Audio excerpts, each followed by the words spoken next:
Are you ready to cook? Am I ready to?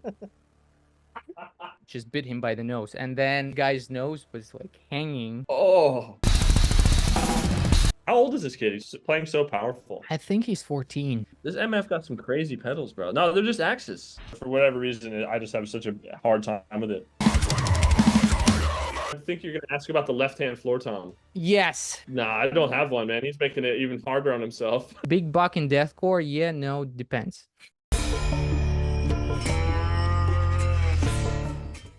I can't see you. How do I use Zoom? Let's look. Oh, there you are. Yo, what the fuck is this with the gas? What the hell, brother? Jesse, are you ready to cook? Am I ready to? Get out of town. Yes, bitch. Okay, no, I'm just kidding. Blasty, bitch. Okay. How are you doing? I'm doing well, man. How are you doing? Okay, just let me take all this shit off. How was your life in Australia? How's everything there? Man, it's great. Yeah, it's been I've been here for about 3 years. Yeah, so just been adjusting. It's little things like that, like the temperature and like using kilometers and shit. But overall, it's been really easy.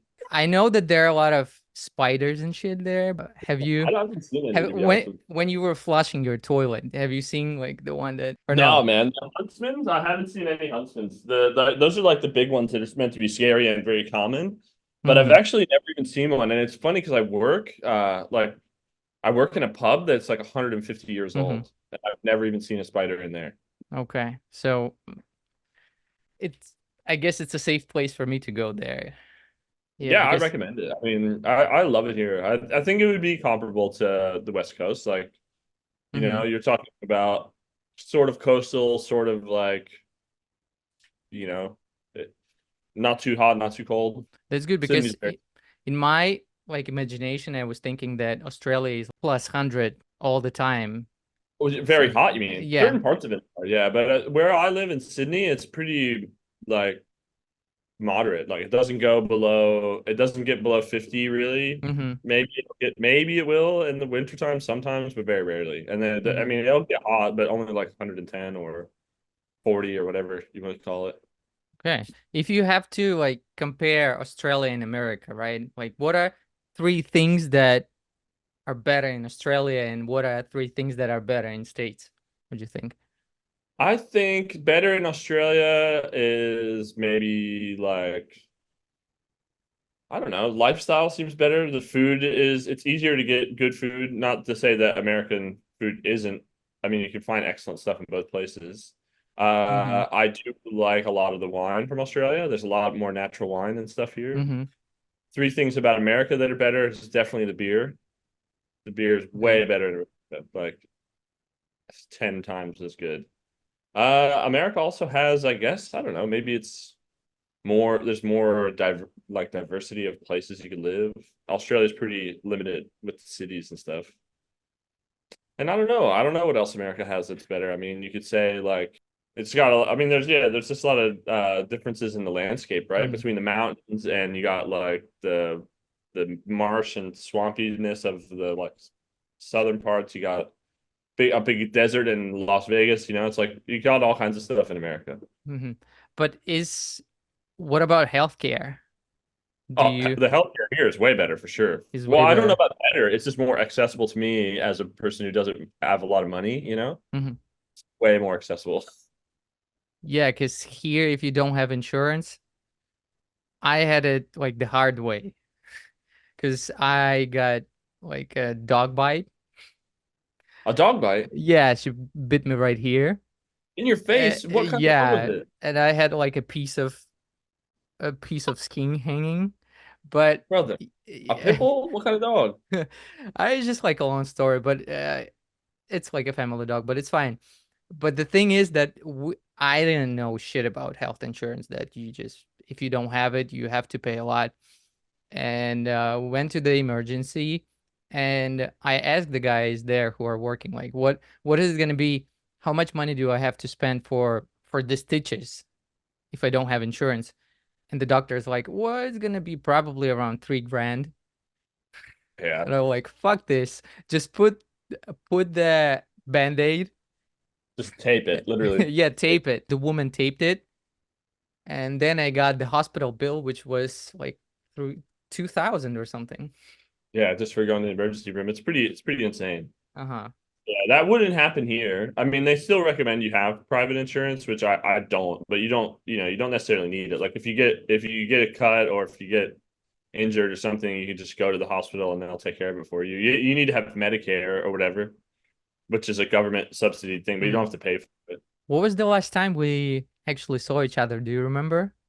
Yes, I think so. I In person, I mean. believe it was at the Catalyst, and I Yes. don't know if we were headlining and Kublai Khan was playing with us. Yes. It was Would that have been the yeah, it was the decade of hate. I think it was that Yeah, tour. and I think Kublai Khan was there, and Yes. also the Damned, I think. Yes, they all were there. But funny thing about that gig, if I don't know if you heard, but at that gig, during the Kublai Kai set in the mosh pit, one dude ran up to another one and bit his nose off. Yeah.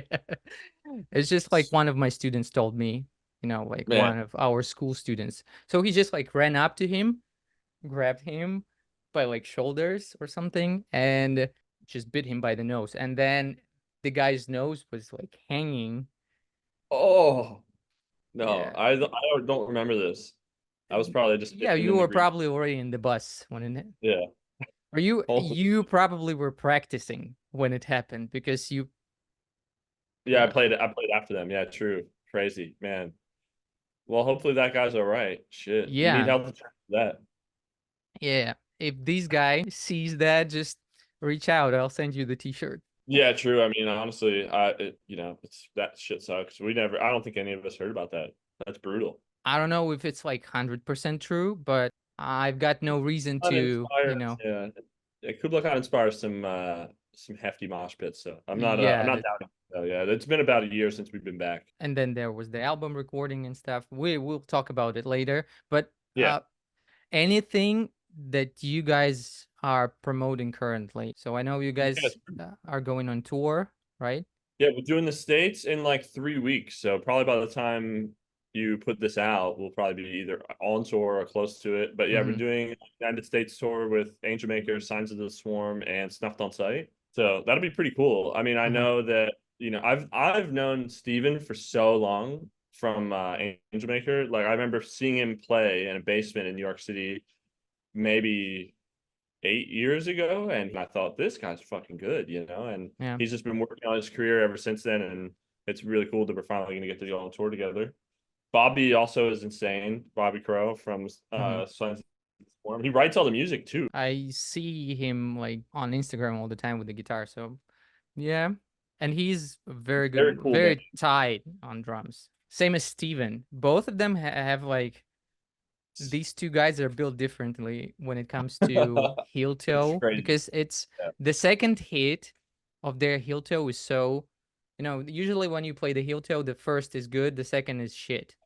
But Yeah, well, them, I mean, it's like this. I think with any technique, when you're playing mhm, so fast, the hits get lighter, and you're always going to have like a leading whatever. Yeah, but I think they're both absolutely awesome. yeah, and Snuff on Side too, Snuffed. This band is heavy as fuck. I've never seen them. I know they're from California, I'm pretty sure, and just Yeah, I think super so heavy, too. violent, like deathcore. So it'll be They cool. I they could be as big as Kublai too, because they got some cool riffs, and the drummer is Yeah, I'm tight. excited. Yeah, it's gonna be a great tour for sure. And then Mm. after that, I literally a week after that finishes, we go to Europe to do a bunch of festivals and some headline shows. And I think yeah, we'll be playing with Fit for a King. I'm trying to think who else. I know we're doing a bunch of shows with Sango Sugabog, which I'm excited about. Okay. Yeah, you know this Hmm. band? Yeah, sure. How's your dog doing? Is just She's want to just play all the playing. time? Yeah, she's kind of crazy, man. She's a puppy, so she's very playful. Okay. Yeah, man. How? Yeah, I got the two cats too. One of them is just sleeping over there, but I when see they are this not, electric kid you got too. What kid is this? that's the But you guess. I mean, I see the shells have a little bit of depth to them. Is it a TD50? Let me just show you really fast. It's funny that you Luca. asked. So that thing is called Luoka. Luca. It's some fucking Chinese brand, but it's Yeah. a knockoff, like very solid actually, knockoff of Roland. I bought it when I lived in China. I lived there for like 4 or 5 years. And What? You live in China? I lived there, yeah, I was working there as a teacher. So yeah, Crazy, man. I bought it there and it was super, super cheap. It was like $400 back then. Shit. Good But deal. the worst thing about it is just as you can see, here's What is that the USB type B? it's it's the fucking printer plug. Yeah, it's like USB B. What the hell is that doing on there? That's how it plugs into the Yeah. module.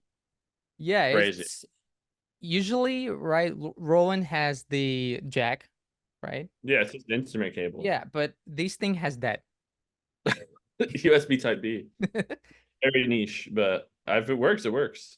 It works, but if the cable, with all these plugs, if it breaks, Why I'm fucked. don't you get another one from like, Staples or something? No, there is the cable, that goes to Roland Yeah, that yeah. has all these extensions. So it's basically a bunch of printer cables in one thing. And yeah, I Crazy. can't find it anywhere. Yeah, China, when it comes to all this kind of gear, China, they've got their own world there. My friend lives there and he's got the pedal, like very similar to like this Copito thing. What? So they get this pedal right from Poland. They bring it there Yeah. and they try to build their own thing. Reverse engineer it. Yeah. Just take Yes, it apart, figure out how it works. Yeah. they've got the same kind of knockoff of Axis. Every year it's getting better. That's the thing. Yeah, it's crazy. Yeah, remember also there was another show that we met too. That was the After first the one, right? burial, the Yeah. first one was at the Orpheum. Uh-huh. And the next one was, I think, after the burial when he moved. From what I remember, it was what was it? It was the tour like straight after the pandemic. Something like Yeah, this. that might have been the after the burial one, back to the Gulag. So how was the pandemic for you actually? Well, it sucked really. We had this whole US tour scheduled, Mm-hmm. and then we played one show, which fortunately for me was in Philadelphia. I was still living in Delaware at the time. So we played one show at the, I don't know if it's the TLA in Philly, and then yeah, we were there. Everybody had flown in. We had like a band from Iceland, and we had like a band from Australia. We had a band from the States, and like our friend Wes was gonna fill in on guitar for us, and we had like a whole crew. We had rented all the lighting package and everything. I think Fifth and Autopsy was there as well. It was just like this whole tour package. It all came together, and then we just during that show, it was just like getting all the news that all the states were going into lockdowns and that we weren't going to be able to play them. So we ended up canceling the whole tour, playing the one show. I think like 400 people came. It was meant to be 1,000, but yeah, 400 showed up, and I just put all my shit in an Uber and went home. I was home in like 30 minutes, and yeah, then after that, I just got a job at Amazon in a coffee shop and just kind of worked through it. I ended up doing a record with my friend Nick it's his band called Meyer. Nick So that Hippa, was something I right? got to do. Yeah, Nick Hippa. Yeah. So it's Nick and Ryan. And yeah, we did it's like sort of, yeah, it's like extreme metal, but it has like a little bit of a groovy, catchy like hooks. They're singing and stuff. It's really cool. So I got to do that over the pandemic. That was fun. And then yeah, I ended up moving to Australia in 2021, which was sort of still in the middle of it. Yeah, well, Melbourne. How did you make it there like Well, during man, the it was a pandemic? whole thing. Yeah, like it was tapering off here, and there was going to be a few festival runs, and our Thy Artist Murder was included. My manager and guitar player did a whole bunch of paperwork. I think it took like 6 months in total from filing for all the appeals and everything until they finally got approved. like 3 days before the deadline for me to travel. So I basically got approved and was on a plane in 2 days, flew here, did hotel quarantine. And then the festivals all got canceled. We ended up just playing one show again in Shit, the Gold Coast. Yeah, it was crazy. that's very unfortunate.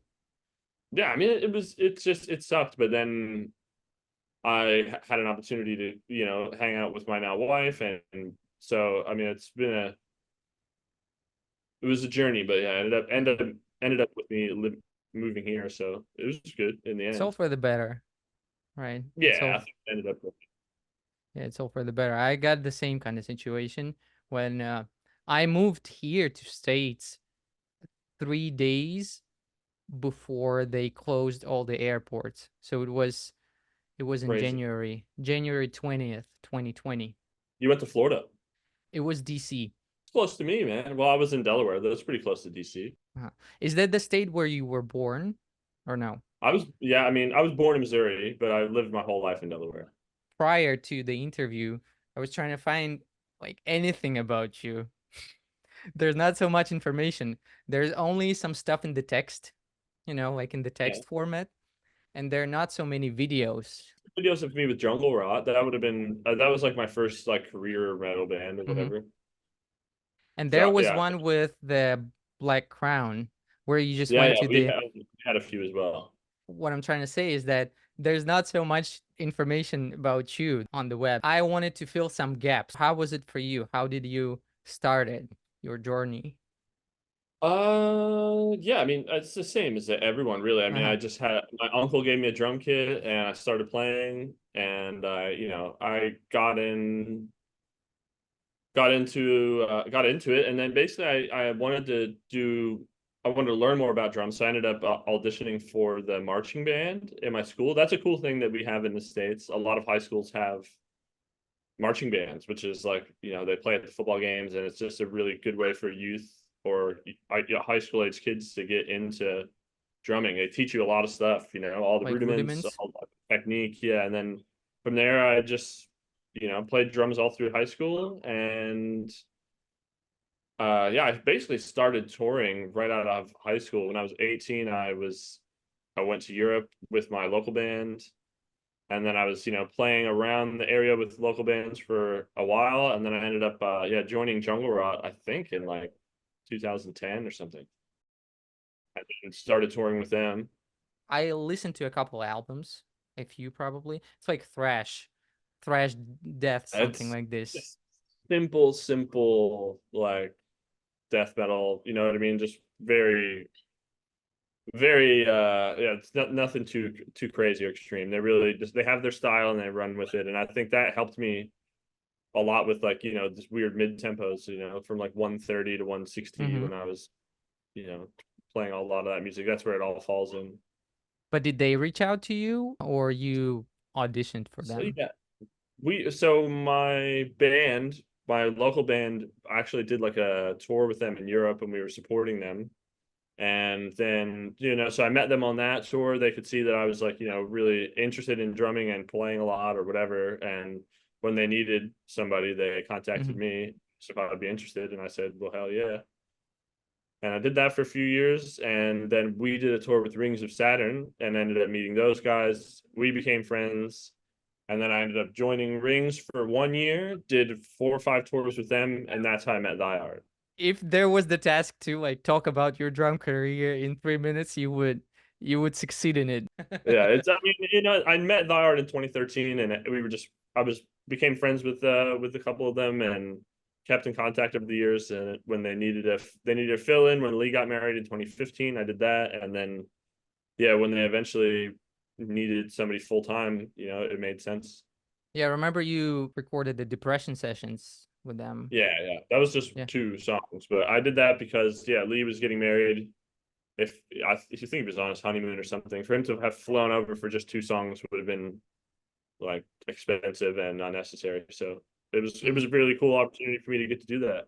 I love that song still. That They Will Know Another song. It's pretty Did cool. you actually write the lyrics for it? Because so that's the thing that helped me prepare a little bit for it too is the metal archives. Have you checked your page actually there? I haven't in a You while. No, you I know haven't? I'm on there, So yeah, it says no, that I think I you know the wrote lyrics. lyrics for the song, no? Nah, I No, ain't writing they lyrics. The lyrics are always written by either Andy or Will, or a uh combination of. Everybody knows that Andy or Will writes it. They're much more poignant than I am, you know? back to like Jungle Rod, when you um decided to play with rings, did you feel like that the parts were like not challenging enough for you? Because I could see that it's cool stuff, but at the same time you would just could seem too easy for you when I was watching your drum cams. Jungle Rot. Yeah, I mean, Yeah. it's like one of those things where I think I was really like eager to prove myself and to be playing like really technical and really fast. That's what I wanted to do. So I had a lot of appreciation for like playing tight mid-tempo stuff and not being too flashy. But I think, yeah, I wanted to play something crazier. And I mentioned to Lucas that I wanted that, I had more skills and I was like looking to get in a more extreme band. And their drummer at the time was really having a difficult time. So he ended up basically just asking me if I would play with them on the next tour. And yeah, I learned all the Ring songs, and it was like night and day. Jungle Rod being whatever, not that crazy, to Rings being like too crazy, like almost impossible to play. No one would be able to play that shit. It's like all fake or whatever, But all at the the same gravity time, blast and like crazy shit. you pulled off so many tours with them. How many? 4 or 5? Yeah, but I changed a lot of the parts. Hmm. I strictly told them I'm not doing gravity blasts. I think that while they are cool, they don't translate that well live. And like it was just, I mean, at least I can't pull them off. They don't sound that good when I do them. So I told them nah to that. And yeah, I just changed a little parts here and there to make it more death metal, like Hmm. traditional. You know what I mean? And I think it sounded really good and it worked well with the band, but it probably in hindsight wasn't they are always looking to do something crazy extreme and pushing the boundaries. But yeah, it's kind of playing that stuff every night too. When it's like over the top, pushing the limit every single night, it could, too. There must be Yeah, balance, don't you think? it was then at that point, but now you got people like Austin and you got people like Steven and like Bobby that are playing 290, 300 BPM like every night so accurately that we'll just like smoke whatever I was doing with rings 10 years ago. You know what I mean? It's crazy how it's just evolved over the years. You should give yourself more credit. Yeah, it's crazy the level of just precision and speed that is achievable now. And I mean, with IR we do play fast, but it's nothing like those guys. We're kind of getting older and toning it down a little bit. I feel like. These guys will too. Yeah, They well, will. double typing, it makes it easier to sort of sustain that for longer because it's just, it's a better technique. It's more efficient. It's like, probably more accurate. So yeah, we talked about it. Rings of Saturn. Then comes Thigh Art, Yeah, right? man. You already said that it was like a transitional period, right? Um, Yeah, well, I did Black Slee Crown was getting for married. quite a few years Ah, as yeah, there well. was the Black Crown too. Yeah, I yeah. fucking forgot. I'm so sorry. Sorry No, for no, the it's guys just in the the way that band. it worked with me, because I met the art, was friends with them, and then, I ended up quitting Rings to do Black Crown because they had some really cool opportunities. And yeah, Black Crown Initiative was essentially assembled from a lot of almost everybody that I've played with before in my local bands. So it was basically just a chance for us to take a local Like a band to Frankenstein like of a band. historic level. Yeah, well, it was just Hmm. people that have all been in another band that we had. It was kind of crazy. I did that, and now I'm in the art, and it's been like this for. It's kind of crazy. I guess I've been playing with them for like 5 years now. But yeah, with So many Black Crown, what I like that you guys were doing there is just the parts are so intricate. There were like flams and cool stuff. stuff. You're saying the drum parts were intricate. Yeah, like the drum parts, the guitar parts, everything. How did you was it a challenge for you in the very beginning or no? I don't. I mean, yeah, the songs were hard, but I don't. I think I really liked that band. We had as most good bands do. We had one guy or a couple of guys that wrote most of the stuff. So our bass player actually was responsible for writing a lot of the drum parts, and I would just come in and embellish and maybe work with him if I wanted to change something. And it just, Mhm. yeah, they had a lot of room for creative input, so I could just do an interesting fill or try and add some flavor or something, and nobody was there to tell me if it sounded bad or not, so I just kind of went for it. And yeah, I mean, yeah, I think I like those records a lot. They came out, they were really special to me because I feel like they just were a huge learning moment for me. How did it translate to the live situation? Were you able to just improvise too when you were playing with them compared to the studio? I mean, I probably could have, but to be honest, I'm not super improvisational player. I sort of just get in the habit of playing the same thing every night. I think if I was more creative or maybe a bit more, so a different drummer might play it differently and it will sound awesome, But it's just this is what I do. I just For a lot of people, it works. It works for you too. So you said that you guys became friends, right, when you were with Rings of Saturn. Do you remember like anything from like these times? so I mean I became friends with Andy. I mean they would see me play with Rings every night because we were Mhm. on. It was like Thy and then Rings, so they would see, and I guess Andy thought I was a good drummer, but more than that, we became friends because we're both just interested in a lot of the same things. We both love craft beer and like food and coffee and just like talking shit. So Okay. we became friends, and yeah, in 2015 that they were going out to support Parkway Drive, and Lee, yeah, I don't know if I guess he just had that date for his marriage. So he got married, and I was only supposed to do the first 2 weeks of the tour, but things went really well. So they just said, Mhm. why don't you do the whole thing and then do the recording at the end, which was the depression sessions. So yeah, I got the opportunity to do that, and it was awesome. It was like just, I'll never forget the first show was pretty bad. I think I was really nervous. Like it was a big crowd, like, and opening for we were supporting Parkway. I was playing with this band that was like really had a lot of hype, and yeah, I Get don't carried think the away first by the stress. yeah, I don't think there was any train wrecks or anything, but it just probably wasn't super tight. But yeah, it quickly cleaned itself up, and then the next few shows were really good. Okay, that's good to hear. That because for a lot of sometimes the tour turns out to be like a train wreck, but for you it was only one show. It That's was good. luxury, really. I was so used to touring in a van and sleeping in a van and like getting absolutely no sleep, driving a lot. So to go from that to a bandwagon where I had a bunk and like I didn't have to drive or do anything, it was like, wow, I can actually focus on playing and practicing and hanging out rather than worrying about selling merch and like counting money and settling up with promoters and doing the driving and all the stuff that we would have to worry about with Rings and Black Crown. Here it's taken care of basically. You can Oh yeah, no concentrate one would on. trust me for that. But yeah, it's good that it worked out. So first it was tour, then depression sessions, then another Yes. tour again, right? Yeah, Bunch of tours. I didn't tour with them again until 2018. So Lee's brother got married, and they were going to Asia. So I flew over, I think it was like, yeah, I flew over to Australia, and then we went from Australia to Asia. And yeah, we played like Thailand, China, South Korea, Japan, probably some other places I'm forgetting, Singapore, and it was like just a short Asia tour that I filled in for them on, and that was really cool.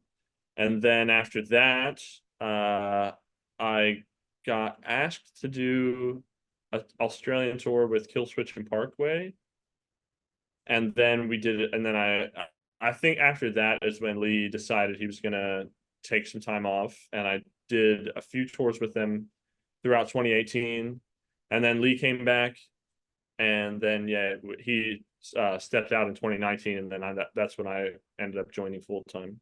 You recorded the album with them. right? Before I you, did Human Target and the newest one, and Depression Sessions. because it was the depression session, then it was Dear Desolation, and then there was Dear no, Desolation is the lead, and yeah, that would have been I think that was probably after Depression Sessions. Yeah. yeah, it was Yeah. after it. Die Hard has done a lot of stuff in their career that I was not part of. Like they've played Africa, they've played Israel, like Russia a couple times. And I think I was on the only Asia run that the band's ever done. But aside from that, I think the band has covered a lot of ground. I've never been to Russia. I've only and I've never been to South America or Africa, but or a lot of countries in Europe I haven't done, like a lot of Eastern European countries. You will. I'm sure you will. I'm sure you will. Yeah, we'll see. I think this run we're doing, I don't think we're going anywhere crazy. We're going to Ljubljana, but I've been there before. But yeah, it's going well. I really want to go to South America. Hopefully one day. Was there any of these places that was kind of an eye-opening experience for you? Like, wow, this country is crazy, or this city is crazy for you? Yeah, I mean, man, I loved visiting Japan, which most people do. Hmm. The culture is so different and the place is like so cool. I also loved visiting Australia for my first time. I feel like that's probably the most life-changing place I've been to, obviously, because now I live here. But coming here for the first time was really an interesting experience. What made you fall in love with this place? You said that it was you Yeah, it's you just just came here and okay, this is the place I really want to live in, right? It's just is it like the combination of everything, or just one specific thing? it When feels really close to American like culture. So it was like sort of familiar, but also a little bit exotic, like hmm the it's really tropical and cool. There's lots of beaches and stuff around. It was just seemed like it just seems like everyone here is really happy and the quality of life was really good. And I think that just sort of attracted me to it. So I wanted to ask you about have you had a train wreck during that time? Uh, Oh Maybe yeah, man. prior joining the band. What was the Well, so the worst show I've ever played, actually, I think it might have been in Petaluma.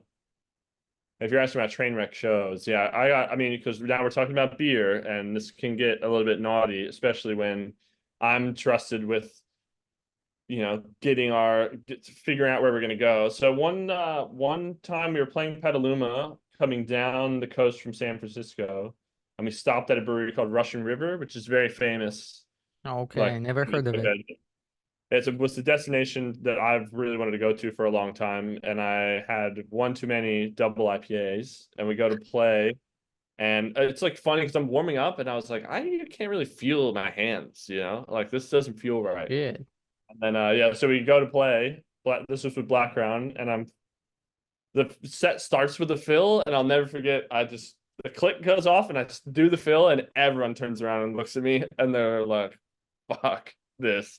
And we like sort of stumble our way through the song, and then our singer goes to the mic and he's like, "Thanks everyone, this is gonna be our last song." And then we just played one more and got the fuck out of there. Seriously, it was Yeah, we played two songs, dude. I got absolutely written off. It was not a smart wow. thing to do. But wow, two I don't even songs. two songs. I don't think there's any footage of that show. If anyone has any, that would be a funny thing to watch to see how bad it actually was. Because yeah, I just remember it was. I tried to play them. I think I was on with the click at least. Like we didn't have to stop. We made our way through two songs and then that was it. Were the guys pissed actually, or they were like as kind of tipsy as I don't. you? I think they were disappointed, but it was more funny than anything. We weren't really taking it that serious at this point. So I think it was just it. And I mean, I hope that it was funny. No, and I don't think anyone got mad. So no one booed and stuff at all. Probably. I think the funny thing is like my singer went to the merch booth and people were telling him how good we were. Mm-hmm. Could be just your perception. You probably Might have. nailed it, and people are like, "What the fuck? Why did they stop it? They were so I good." don't think it was nailed. I do not think it was nailed, man. I think it would have been a bit of a slop fest, but shit. I remember that being a train wreck, and I don't think like thinking about it, really, I've been lucky in that. Yeah, I don't think we've ever had to stop a show, or maybe we've had to like restart a song. With So, Thyar but too, or no? Has it I happened don't with know. Thyar? I'm trying to think. I don't think. I think anytime we've ever had any like laptop fuck ups, which is usually what will prompt this, we will just keep going. Like we have a guy that's watching the playback, and if let's say I like forget a riff and come in early or something, then yeah, we'll just try and save it, and he'll just stop the laptop, and then we'll just finish the song organically. And I mean that's happened a couple times. I don't think it's more than twice that I can remember, but we still make it through the song. But yeah, I mean, I've learned my lesson with alcohol, so I'm usually sober when we're playing that I enough that we can get through everything. I guess it's a good lesson. Sometimes it's just not for some people it works that, you have a couple beers and then bam, you play so much better. Yeah, some people are like that, man. The opposite thing. Was there the gig that you are like proud of? I'm it's interesting. Every album that you do, I think as a musician, you find Mhm. yourself playing those songs live, and that presents a new set of challenges almost every time. So with the new record, playing those songs has been difficult, but to answer your question, I mean, I'm really proud of the Hate live video that we've put out maybe 6 months ago. We were just really all putting in a lot of work to playing those songs as best we could, especially for me playing that record. It's got a lot of fast and extreme parts and stuff. And I think, yeah, I think the video came out awesome. So I'm really proud of that. I felt like it just there were like weeks and weeks of preparation. Yeah, in a way there were. I mean, I think we had just done Empiricon festivals in Europe, which were the Decade of Hate, and so Mhm. that was all to play that. And then we came back. We might have even done the US one with Kublai Khan, and then the Australian one I think was last. And we did it in the middle of a tour, so we just did like two shows. I think Sydney, Adelaide, or something. I don't know where. I don't know. Maybe it was the second show. I'm trying to remember. But yeah, I think Marshy, our manager, had put a lot of effort into making sure that our video team was going to be there, and they were going to have like all the production and stuff. There's, it's a pretty rare opportunity for an extreme metal band to play such a big venue in Melbourne. It's like a beautiful concert hall called the Forum.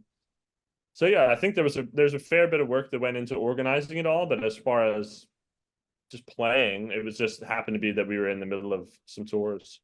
Because I had the feeling that it was the like the last stop of the show of the tour, but We had two more shows after that, I think, two or three more in Australia. It wasn't the last stop, but it was definitely the one, there was the one show that we put a lot of money into the production for and everything, getting all the pyro and stuff.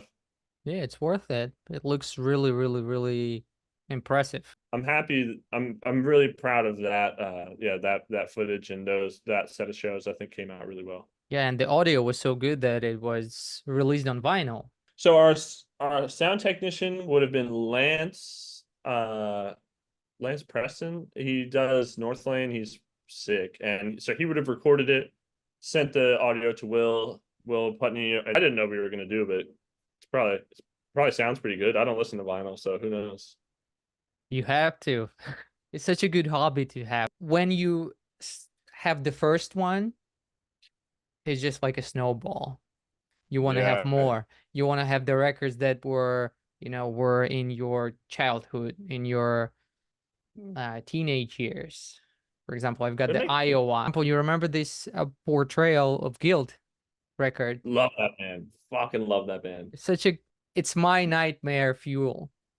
Like this So, devil music. I got it on vinyl, and when you listen to it on vinyl, feels like it just opens up in a different way. Maybe I'm just like talking out of my ass, but do you have uh, so I'm assuming the one side is with the instruments, and then the other side is like the strings version. yes.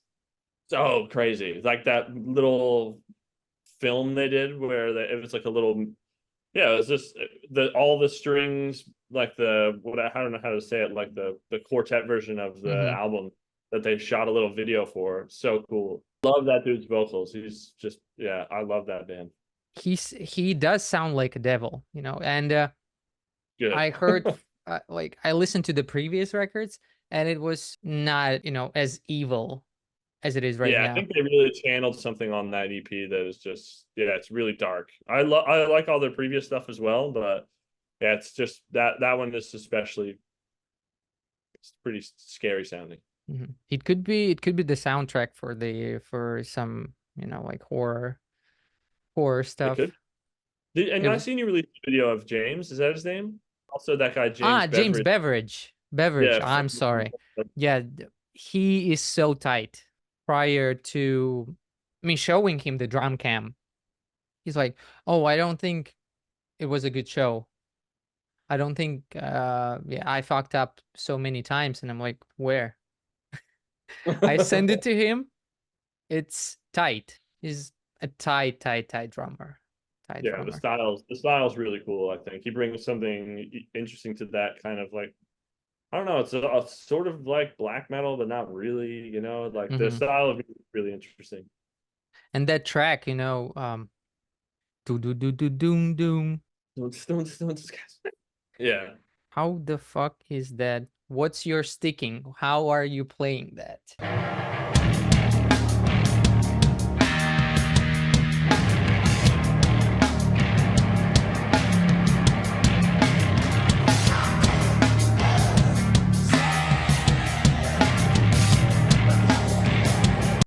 The guy is crazy. The guy is crazy. Kudos to him. Yeah. Anyone Yeah. else who's like, holy shit, these guys crazy. These guys is Yeah, I insane. mean, come on, man. Nowadays, the level is just so crazy. It's almost insane. I mean, but I have space for everyone. You know, I think a Hmm. lot of people are really good. Who's somebody that I really I'm influenced a lot by? Probably Kevin Paradis. He's awesome. Ooh, Who's the drummer for Vader? What the fuck? James Stewart? yeah. So yeah, he's killing it. You know, Eugene also is very good. Like Rapchenko. yeah. It's like, you know, and Krim also, like all these extreme metal players I think a lot of people would know about. They're just really, really Yeah, and remember inspiring. with The guy from Alluvial, I don't know his name, but he's Z Drums on Instagram. He's fucking awesome too. And yeah, it's I'm excited to see what he does with that band moving forward because I love Wes's writing. hmm, I remember Brody was there too in this band, and look at him now. Oh yeah, Brody, that's another guy, dude. Just yeah, everyone's just so good. You've got like the is that the new Tad that you've got? Yeah, I Yeah. got my leg done. I've had it done since I moved here. Over the past 3 years, I've just been getting my leg tattooed. Hurts. Probably knee hurts Yeah, it most. hurts. I mean, I don't know. I think they all hurt. So And your goat thing, actually. hell yeah, Corey. Black That's a good. Phillip, is that the Black Phillip? I think so. Yeah, What do your parents say about it? my parents were Don't like, don't come no. to our house again. Oh fuck, no, they're cool. No. They're fine. Again, let's go back a little bit. So it was The Human Target, right? Your first album with Thyart. Yes. You remember anything specific about the recording of this album? Did you like come prepared fully? Were you stressed? Anything? Was it with Uh, Will Putney too? yes, What? it was with Will. I remember. Yeah, this is my first time being involved with some of the writing process there, but I think that art does everything in a very different way than most people. So they'll go to the studio, Andy and Sean, and they'll stay there for a couple weeks, come up with a bunch of ideas in the studio, work on those with Will. They'll all like, you know, stay up late and program drums and try and like get some songs together. And as they were doing that, they would send them to me at my house, and I would just be in the basement of my house, like practicing, trying to learn these riffs and stuff. I think I came prepared. I do remember there's a drum beat in the actual song Human Target that was just so crazy that when I first heard it, I laughed. And I was like, you can't be serious. And I, but at the same time, I really wanted to try and learn it. So I spent a few hours just in my basement, just like practicing this part over and over again, and ended up making the album. And then we've played it live a bunch of times. But it's like this crazy, decapitated, like crim influenced part that's just very syncopated and tricky to play. I remember that being specifically But was it in the record? hard. Is it in the Yeah, it's record, on that the part? record. It's in the song Human Target. Okay, we'll probably, I don't know if we'll watch actually Human Target cover because there was one or two. So Yeah, you will that'll be cool to see. you will see you will show us what part it is. Yeah, yeah, exactly. So did it take a lot of time to record it? Was it 1 week, Yeah, 2 weeks? it took the longest that I've ever personally spent tracking drums. I think Will is just, he's meticulous and he's got a process, and he's not afraid to tell you if it was a bad take or something. Hmm. So we just really took our time, and I think it took me about 7 or 8 days to do the drums for Human Target, and I think it was about the same for Godlike as well. Yeah, just over a week, like, so we go in, we get the tones and everything, and then it's like, yeah, 6 or 7 days of just straight up recording drums. When I was listening to the album, I was thinking how fast some shit is. Comparing to Godlike, I would say that it's a faster record, don't you Which think? one? Human Target? Yeah, isn't it? Yeah, yeah, definitely. Human Target is, well, it's interesting that you say that, because I think both records have this. 4 or 5 songs are in like the 180, 190-ish zone, Hmm. and then 4 or 5 songs are in like the 270-ish zone. So Hmm. but I guess, yeah, let's say Godlike has less 270 songs, but it also has a 250 song, and it has a 240 song, and it has like it just has more extreme parts, in my opinion, even though it's not as fast overall. Erosion, right? Is it this song you're talking about? Erosion is like 250 or something, and then the song the Lesson in Pain is all 240. There is, what's the one song? Everything Unwanted is like 250, but has a lot of weird triplety parts, and then 1 minute long section of like 250 BPM at the end. Yeah, there's a lot of, we are using a lot of varied tempos. I think Will and Marshy kind of they want the song to feel good before they're worried about how fast it is or anything like Godlike that. was with Will too. So Will Yeah, is Diard your on long everything. time. Yeah, collaborator, and he's just like the producer, and he does a lot of help with the lyrics, and like, gives us input on writing and stuff. He writes a lot of the drums. When I show up, it's mostly like he'll have the skeletons, and a lot of even the fills and stuff that he's looking for are in there as well. But we just slowly moved to Godlike, right? So was Yeah, your input in Godlike bigger compared to Human Target? Or yeah, I think so. I think it's Will and I learning how to work with each other on the Mhm. drums, especially. He's got a very well, he will have a vision, and I'm there to kind of cater to that. But if there's anything that I think would sound cool or that I want to add, we can do that, or we can take a look at it together or work on it and kind of A/B stuff and see what sounds good. And on the flip side, if there is anything that's like really challenging for me or doesn't feel natural, like with the drums Mhm. he's programmed, we can always sort of try and work around that so that it feels more like something I would actually play. Because he's actually writing a lot of the drums for Die Art, so he has maybe more of a connection. Whereas if he's doing For Your Strong, or like Every Time I Die or something, where they probably have a lot of the drums and everything written when they get there, it's a little bit different. Yeah, he might like this kind of music more because he's from Fit for an Autopsy. Yeah, yeah, exactly. I don't know. Yeah, I mean, he might. Yeah, who knows? All I know is that I think Human Target was a little bit more. Uh, we didn't collaborate as much. I just learned the parts and showed up and played them. Maybe changed a little bit of things here and there, but I think we actually had a lot more conversations about fills and you know, how I would actually play it on Godlike.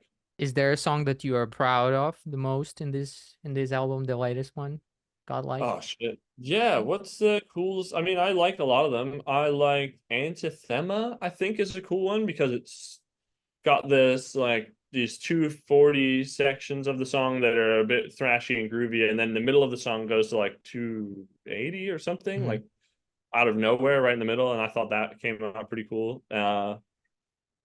Yeah, Will really pushed me when we were recording that. I wanted to like make things easier, but he was like, no, Hmm. no, just do it this way. It sounds better. And it was just like, fuck, Do 290. 290. Yeah. I mean, that we do have a 290 song called Killing Season that I recorded, and it's just, I'm just, I can't play that fast, Inhuman It's, Target, right? It's somewhere. it's, it's a single, the Killing Season. Hmm. Human Okay. Target has songs at 280, like a lot of them at 280. But that is when I'm doing like the flam paradiddle blast beat or whatever. I couldn't just like sustain 280 too long with one hand. But that's a good transition to your technique, actually. Technique is one thing. It's just, I don't know. Yeah, I've always been a single foot player. That's like who inspired me when I was learning, Hmm. and I think that really the only guy I knew about doing doubles when I was getting into all this was John Longstreth, and he's like From still the Origin. king. Hmm. Yeah, he's so sick, and that blew my mind when he was doing that. But I don't think I could ever really wrap my head around playing in this way. I was always looking up to like Roddy, Coleus, and Dave Haley. So those were all single foot players. So that's why I tried to do. Yeah, I got a couple questions about it. The swivel. The same question that I asked Ken. You know, when it comes to playing swivel, how does it work for you? I've been fortunate in not, I haven't had any knee pain or any like injuries. Sometimes I like my hand will go numb, but I think that's just when I'm gripping the stick too hard. Hmm. But knee pain, yeah, nothing like that. I think the technique that I use, I think Eugene has a really helpful video about it. I think he calls it the pressure swivel. When your foot is kind of up, back is just up a little bit, right? So it helps Yeah, you. yeah. Yeah, especially I mean from like 170 to like 200-ish, that mid-range becomes a little bit more of just like a floating like ankle technique. Hmm. But once I get more into 200, it becomes way more of like a pressure thing. And this is when I was learning this stuff, there was no videos like this on the internet. There was nothing like it. So I've just been kind of doing what's worked for me over the years. But I do feel like that video that Eugene has is pretty much pinpointing exactly all the same things that I experienced. Yeah, using a lot of pressure and just wiggling your heel back and forth, it kind of takes the beater away from the drum head. But you have to have tight spring tension. Having longboard pedals helps. Uh, I mean, or at least this is what's helped me.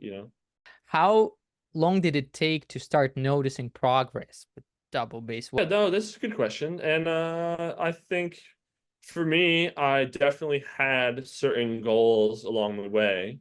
And looking at it, what really helped was getting triggers because I would be playing shows with my band and we would have songs at like 220 BPM. I think it was our fastest one. And I would just be playing it. And I remember when I first got triggers, I was like, holy shit, like I'm not playing this accurately at all. I can finally hear it. So I think it was at that point that I really started to work on playing lower tempos and building up. And I remember I really wanted to get to 200. And when I did that, it was like, all right, I really want to be able to play 220. And I mean, I think 200 to 220 didn't take me that long. And then to get to 230 wasn't that long. But to get from 230 to 250, I think was a huge jump. It took like probably a year of just really focusing and trying to practice on that. Wow. Yeah, before I would ever even be able to just like sustain 250. That was like a huge goal of mine for a long time. What about the hands? What has happened over the years is I just start to use like a two-stroke sort of molar thing. It's Okay. definitely a So whipping it's motion.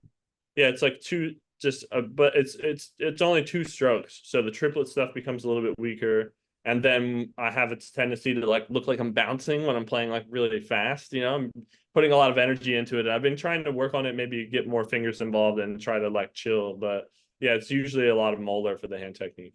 Never really put too much thought into how I was gonna get somewhere. I would just hit the drums and practice building up BPMs until I got there, which I'm still not even close to like being as accurate or as fast as a lot of these people. But I think what I do suits die art really well. So I've been fortunate in that aspect. Yeah, I do agree. So the fun part, I've got 10 covers. Agree or not, I think it makes sense to play something from the album you recorded on in the Yeah, yeah. beginning. Another thing that is important is just if you have any anecdotes, anything to say about the fill, about anything, just let me know. I'll stop it. Yeah, this feels hard in the beginning. This is still one of the hardest songs for me. I practiced this one like fucking 7 or 8 times yesterday, just trying to get everything super dialed. And that's the thing. The fill is so hard for me to play, man.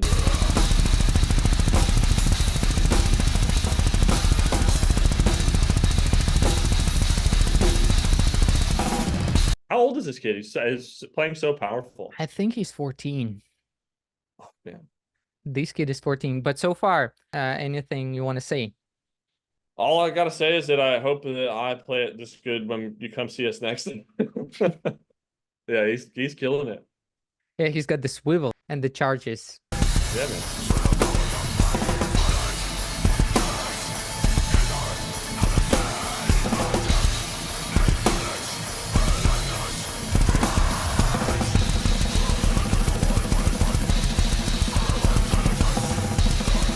So here, do you Yes. play with one foot? I play with one foot, yeah, but there's nothing wrong with using two if he's trying to save energy, or even to be honest, 2 foot is louder, I think. I do think if you were playing without triggers, blasting with 2 foot will probably be louder.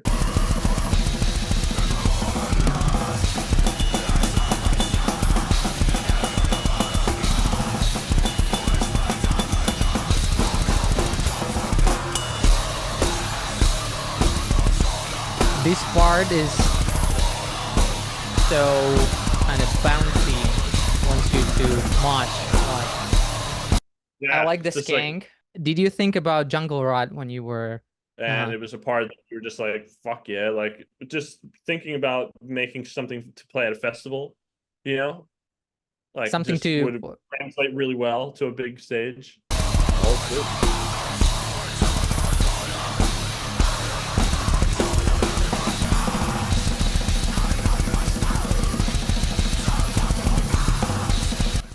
another good example of how the blast complement the riff? Yeah, it's all very syncopated in this bit. Yeah, hell yeah. I think he's not playing it exactly like the record, but I really like that. I think he's doing some stuff he's just having fun playing the song, which is great.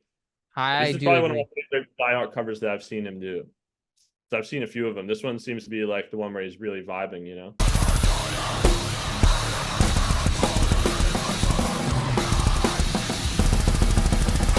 hard. I said this part's really hard for me. This little weird fill section, for Uh, whatever reason, I mean, he's nailing it, but for whatever reason, I just have such a hard time with it.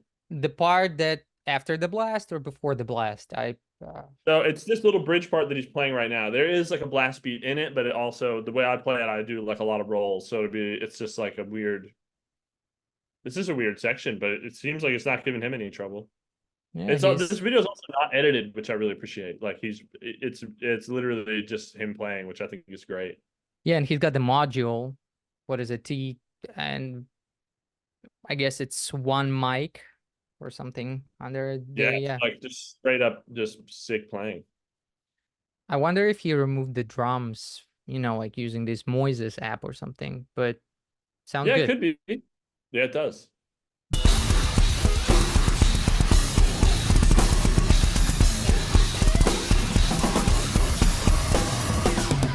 That's it. He said, I'm Dude, done with this. song. No, the song. There's more to the song, but who knows what happened? That was cool, man. I like this breakdown after. Oh, with all the squealies, yeah, very squealy breakdown. have you had a chance to play this one live? Yeah, we've played it live quite a few times.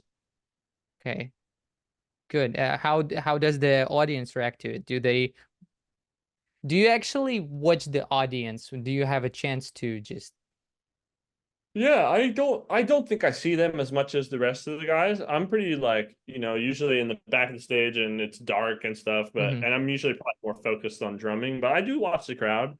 And I think this song's gone over well. I think Harris goes over really well live. um this song I was talking about, Corrosion, right? The guy Yeah, yeah. recorded it especially for this. Okay, This MF got some crazy pedals, bro. No, they're just axes. let me see. Yeah, they're just Yeah, those axes, are man. axes. But those beaters, I don't know what those beaters are.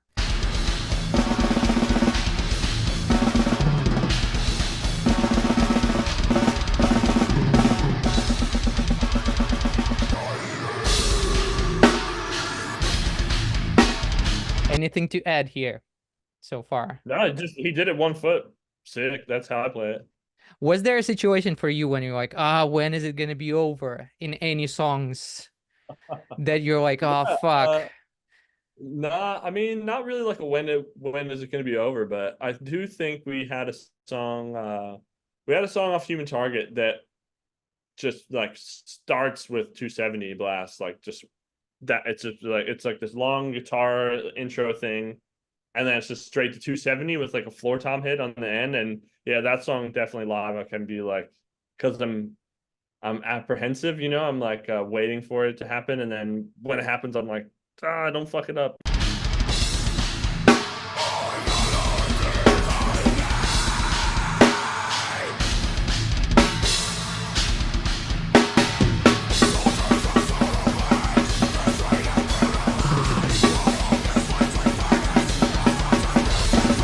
How he's playing that thrash beat with the hi-hat and the snare together. This is my favorite way to play it, but I think when we've tracked this song and when I play it live, I always end up playing the kick and the hi-hat together and the snare on its own, because it's just the style of the band has always been like that. There's a few songs where you'll see me play the actual, I think the proper way with the snare and hi-hat together. That's how he's playing it, and I think it sounds way better to just hit it. It's when you can hit it harder that I think that it sends a more direct message, and you can get the most volume out of it when you play the snare and the hats together. When you're doing this like cross hand thing like this, you end up not being able to get as much volume out of the snare because you can't lift your hand up as high. You know what I mean? Because you're hitting. Hmm. When it's like this, it's like more volume. Or And at you least, I also mean, you can set your drum up in a different way so that you can get more power. I think that's how Krim has his hi-hats on the right side. A lot of people have a hi-hat on the right so they can play that, because it does give you more access to cymbal accents and stuff when you're just leading with the right hand. But the way he's playing it, snare and hi-hat together, I like the way that sounds.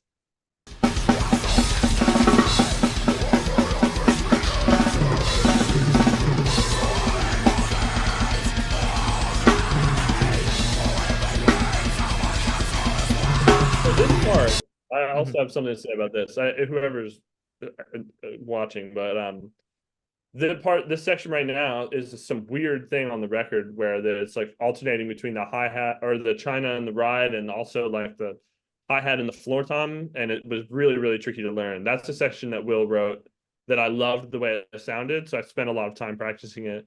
And I'm not sure what the sticking is off the top of my head, but it sounds really cool on the record. He's playing something different, but it also sounds good. But there are the ghost notes too there, right? Yeah, he's doing like a ghost note pattern between the ride and the snare, which is awesome. I mean, that's probably what I would have played if I wrote it. But the fact that Will wrote some crazy syncopated thing between the China and the floor tom, and then the floor tom and the hi-hat or something, it like just sounded really cool. And do you play Thank you. this song live too? No, we Actually. haven't played this live.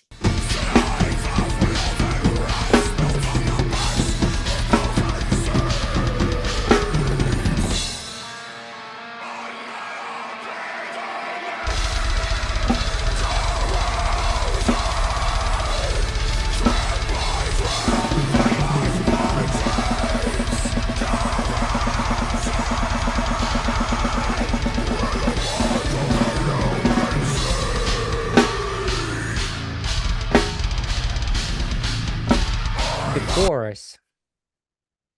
You know, usually when there's a chorus, it's getting easier for the drummer.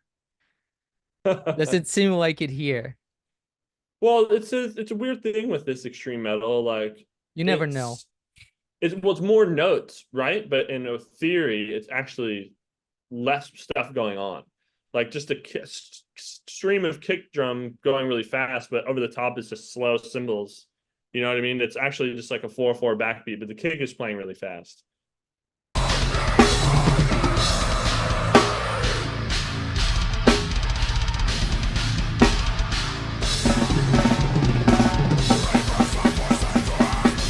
Basically the same part goes till the solo, right? Is there any differences? Do you remember when recording?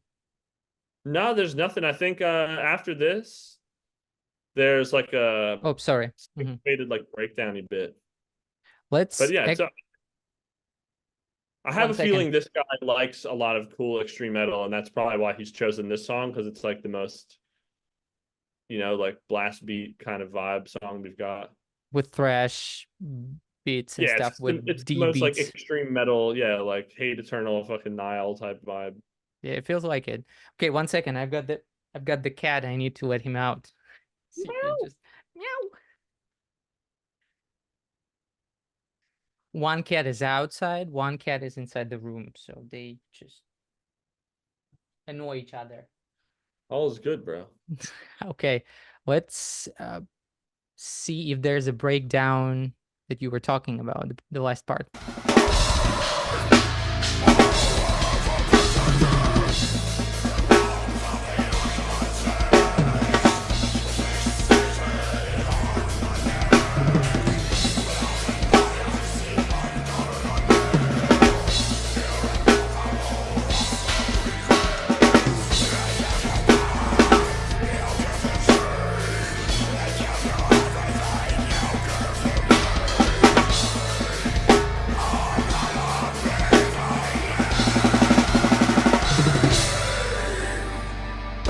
How do you like these parts in the songs when you have a little bit of rest and they are? Oh, we don't know. We don't normally have parts like this. I remember when we tracked this, Randy was downstairs and he was like, "Oh, it's like interesting for a Die Art song to have something like this." I don't think there is any other parts like this in a Die Art song with like And a I like weird this kind part. I like that he had two accents. I don't know if you yeah, play it that's a differently. yeah, that's how it was tracked. And I think for this particular song, I think we used like 4 different ride cymbals throughout the tracking as well. There's a lot of cool stuff going on. I think he nailed it. Yeah. I think so too. He's Yeah. incredible drummer. Yeah, and he prepared it like what, in 3 days, I would say. Yeah, he must play a lot of really hard shit. I bet you he covers like aborted songs and Let's fucking see, Nile, actually. like all kinds of crazy shit. You were Funeral, right. or yeah. Dark Funeral, Been Belphegor. yeah, this is not easy shit, brother. This is Yeah, hard. it's there are what, 20, 30 people do this, you know, on this kind of without fuck ups, I would say, Yeah. on this planet. I guess let's do the last one and we'll, I guess, stop here. Okay.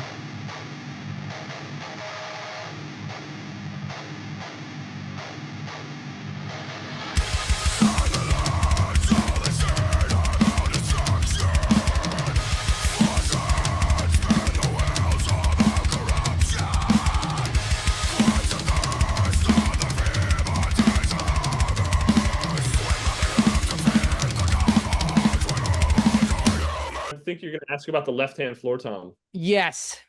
Nah, I don't have one, man. He's making it even harder on himself. He knows he can play it easier than this.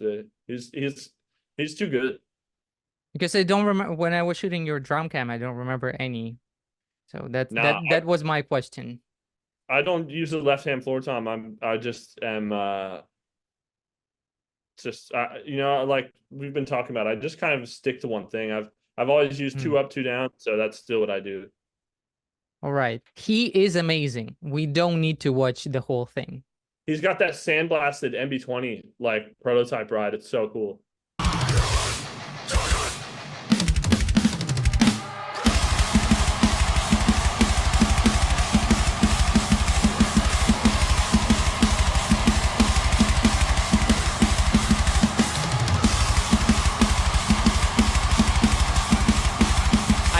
don't want to stop.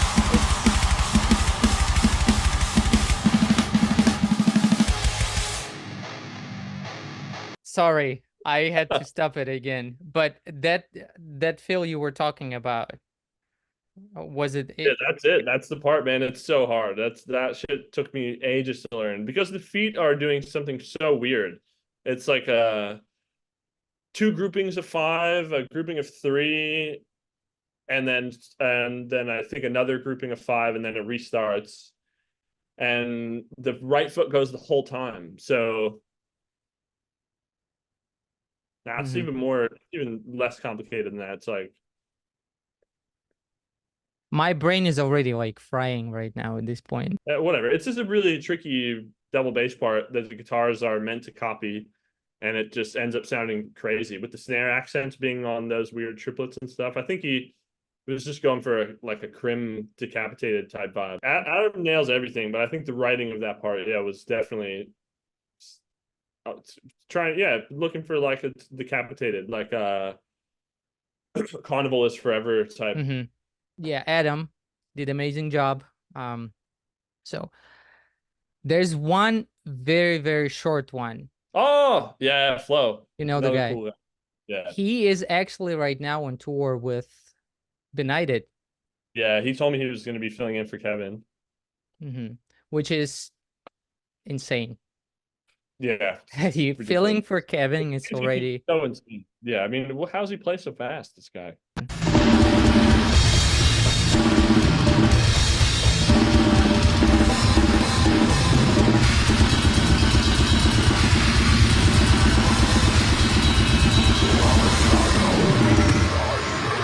Yeah, this would And be it, like easy for him. This would be the warm up, you know. He's like, this is he just chucks it on. And he's like, oh yeah, I'll do this right man, quick. you have to give yourself more Really, credit. Your parts are crazy too. man, yeah. Listen, it's not easy for me to play it, but I think it'd be easy for him. This guy's like obviously crazy. Maybe he just had a lot of coffee on that day. I I have a lot of coffee too, and Okay. sometimes it helps.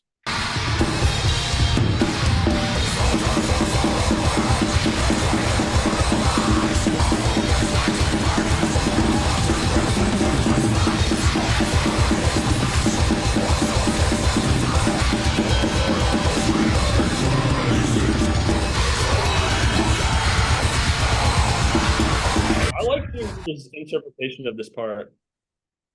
Yeah, that guy had a different interpretation, and Flo has kind Yeah, of. yeah. It's something that yeah, when you're a drummer and you listen to it, you're like, what the Hmm. fuck is that? You try to make it sound a certain way. Luckily, I Hmm. mean, I had because Will, I mean, he is not a drummer. He writes drum parts, so he had an idea for what this would be, and Hmm. he orchestrated it in Logic, and then I could go in there and look at the tablature and learn it. But it's never something that I would have thought to play, you know? Hmm. Thank you, Flo. He did amazing. He did amazing, I think. And Yeah, he's all the that's cool. drummers did a great job here. How are you feeling? Oh, I'm feeling good, man. You're I feeling good. fucking The very last thing for you, which is kind of more questions, but they're very fast. If you had to pick, whose drum set would you want to play on? George oh, Calais, Mike Portnoy, Nick Barker, my own choice. Ha. whose kid would I want to play on? Yeah, I just don't know. maybe. I mean, maybe Coleus, just because that would be cool. I know, I watched your interview with Ken, and he had mentioned that he was nervous. I would probably be a little bit nervous, but that would probably be the most informative, because I could Mhm. see like where his bass drums are placed and how he like, you know what I mean? How does he play so fast? I want to know. I'd pick Yeah, George's. good. That's a good choice too. Okay. Triggers, heel toe, cheating. No, of course it's not cheating, man. You Okay. you take one person who is excelling at double strokes, and they have to put the same amount of time and effort and attention into playing that I had to. Like single strokes are just I think it's just a choice. You Mm-hmm. have to put time into playing either one. They're not cheating, and you need triggers for both as well. It's not like you can hear what I'm playing at 250 without triggers. It'll sound different than doubles, but it's gonna be quiet. When I learn a song, I do it note for note. I improvise the fuck out of it. add just a little of improv, my own answer. I think We answered this one, right? No. no, we didn't do this one. And I Mm-hmm. mean, I get, oh, you mean when we were talking about, I mean, I think when I learn a song, I try to do it, I try to do justice to the original drum parts as much as possible, but I oftentimes end up changing it a little bit. So I guess it's a combination of all three of these answers. Mm-hmm. Rank songs with most fun to play on top and the least fun to play on bottom. Holy War, Karis, The Purest Strain of Hate, Make America Great Again. And most fun to play, definitely Pure Strain of Hate. That song's Mm-hmm. fun. Okay. Uh, and then I don't know. I really enjoy playing Make America Hate Again. That one's also a lot of fun. So it's probably Purist, Make America Hate Again, Karis, and then Holy War. Wow. And Holy War is only at the bottom because it's just the chorus is so little notes, but it does have a really cool death metal part in the middle. But yeah, it's just the fucking With the skank there, right? When is that the part yeah, you're it's sort talking? of it's got a yeah, there's a bit of skanky in there, but it's just got this part after the so it does the Holy War or like the chorus intro, and then there's this bridge bit with like all these blast beats at 255 that are Mm-hmm. super fun. But aside from that, the rest of the song's pretty boring on drums, I think. That's interesting choice. I don't know, for some reason I thought Karis would be the first one, but maybe that's Paris is because it's fun. new. Oh, it's so challenging. Yeah, it's not fun at the moment. It's a little bit stressful, but maybe when I get better at it, it'll be more Mm-hmm. fun. Okay, and the very last question, which is big buck in deathcore? Yeah, no, depends. I Big don't buck. know. I'm assuming you're referring to money. I don't know. I think a band is a business, and how you manage that business will depend on how much money you're able to make. There is definitely a market for heavy music, and there's money to be made. I'm not rich by any stretch of the imagination, but I'm not like I wouldn't necessarily need to work another job. I do because I want to, but Hmm. in this day and age, it's really difficult, and I'm very fortunate to have a lot of situations that happened that made this band be able to make money.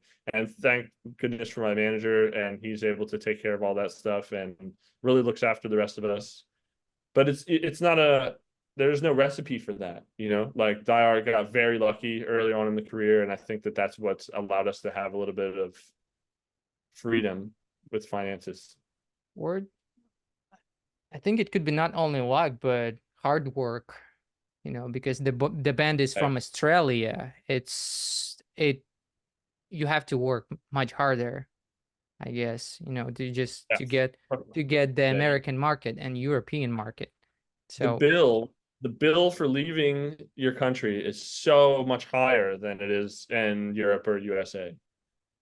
So yeah, you mhm. need a lot more capital to get started, and there's a lot of things involved in it. And all I could say is I think we're all just very lucky to have gone this way. Mhm. Lucky, and of course we're putting in the work, but a lot of people put in the work and don't have the other things happen. So you just got to be Yeah. thankful. That's such a good note to finish it. I'm so happy that we went through this together. Yeah, thank you so Yeah. much, Ilya. I really appreciate Yeah. it. When I started it, the page, I wanted to do the interviews, all the drummers that I really like look up to and I think that are interesting people, and you were among them. Yeah, I'm so happy that I had a chance to talk to you. It's an honor, man. Yeah, Thank you, you man. are the best. You're the king. Thank you. Talk to you soon. Talk to you soon.